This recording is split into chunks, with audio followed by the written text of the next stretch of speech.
Good day, everyone. This is Onion. It's Saturday, March 20th. Today I'm going to go over SOS with you, look at some technical insight, short selling activity, institutional holdings, quant computer estimates, and just generally what we should be expecting for next week. Last week was pretty good. There was a few four bullish indicators triggered last week, and you can see it was kind of leveling off here on Monday, and then nice jump up. Past the it went right into the 21-day moving average, started following it down, and then went up again. These two last candlesticks, so this does pretty much say there's a reversal coming. I do believe it's going to drop a little bit, but most likely stay at the the $7.50 line across. Your resistance is actually at 820, and your support is down at 650. And it's been at 650 for the longest time, right? It rarely goes down there below that point. So, but every day I've been saying this. I do videos on this daily for the last 3 weeks now because I day trade this every day. The spreads are amazing. Getting a little bit smaller now, but it's a textbook trade. If you know how to read RSI and momentum, and you lower your smoothing points a little bit, it's a beautiful day trade. If we look here, the MACD, it started leveling out. It was going up and looking like it was going to cross the average line, but it hasn't. It seems to be leveling out with the average line. So once it crosses, a nice cross over the average, it will show a bullish indication there.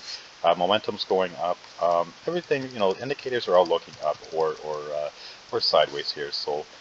And then your relative strength is at 54, so it can go either way, and it does every day. So if we look at the short selling activity, I mentioned on Friday morning that it was probably going to be heavy, and it was. It was almost 30%, and that was because the borrow rate was so low, and there was a high availability of shares. So this was Friday's borrow rate and shares available, and you can see here it was almost 30%. So but it's always high, high 20s and 30s here. You can see. So the short sellers definitely like this stock, but again, that's what's making those gaps, and the spread so wide, which makes it a good day trade. So if you're a day trader, you know that's a good sign.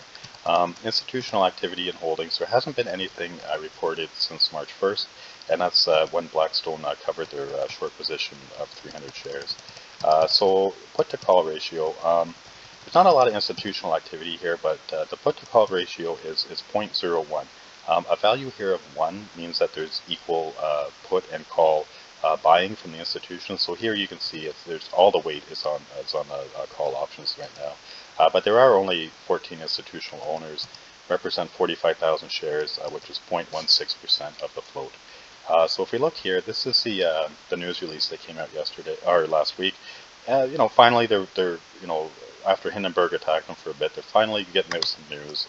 I know there's been pictures going around on social media and stuff, and one of a chicken farm.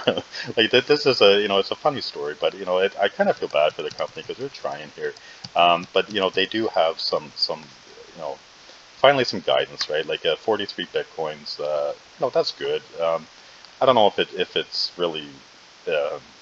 I don't know if the valuation of the company is accurate right now, but these are speculation. The speculative companies. The sector's new. We don't really know what it's worth, right? So right now the quant computers, it gives it a fair value of $8.17, and basically this is just it takes all the metrics, year-to-date numbers and momentum and everything, and it gives it a fair value of $8.17. So it's pretty much close, with the last close there, closing price. And really the charts show the same thing. So it's probably most likely going to go sideways for a while. So there's one thing I want to mention. I know I have a lot of followers that are new to the market and just getting in here. And I've had a few people, they don't want to sell this company. They bought in maybe $10, $11, and I just want to show. This is not investment advice at all.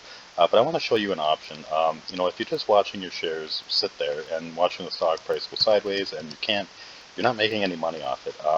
If you don't know about this, please research it. And I'm going to go very quickly over this. But you can sell to open call contracts if you're sitting with shares, and if you're stubborn and you don't want to sell, at a loss. So. Basically, this is what I do. If I ever get stuck in a company, let's say I bought SOS at $10, again, not investment advice. If I buy SOS at $10 here, I can look at the call options, right? And I'm going to be stubborn. You know, the price is down below $8. I want to get at least my money back at 10. So what I can do is for every 100 shares that I own, I can sell one call contract out on the open market. That's where these come from, right? From traders like you and I. We sell these contracts on the market. So basically, they're offering $25 per 100 shares at a strike price of $10. So if I don't want to get anything less than $10 for my shares, and let's say I had 100 shares or 1,000 shares, I can sell 10 call contracts. I can make myself $250. And if the strike price does not come to $10 next week, I keep the $250, and then I can sell this again next week. And you can do it over and over and over again until you either make your money back or you get your premium starts paying off what you paid for the shares, and then you can sell at a lower price and get out if that's what you want to do. This is a good way to keep money coming in. I call it sleeping money when you just have shares sitting there doing nothing. This is a good way to keep money coming in. The only downfall to this, though, is if you do sell, if you have 1,000 shares and you sell 10 contracts at $10 and the price blows by and goes to 15, you cannot sell those shares. You made a legal contract with somebody that, they technically own your 1,000 shares until that contract either expires, worthless, or, they have the right to your shares. You're selling the right to your shares. So keep that in mind. There is a downfall. It can blow by, the share price can go to $12 and you're stuck getting 10.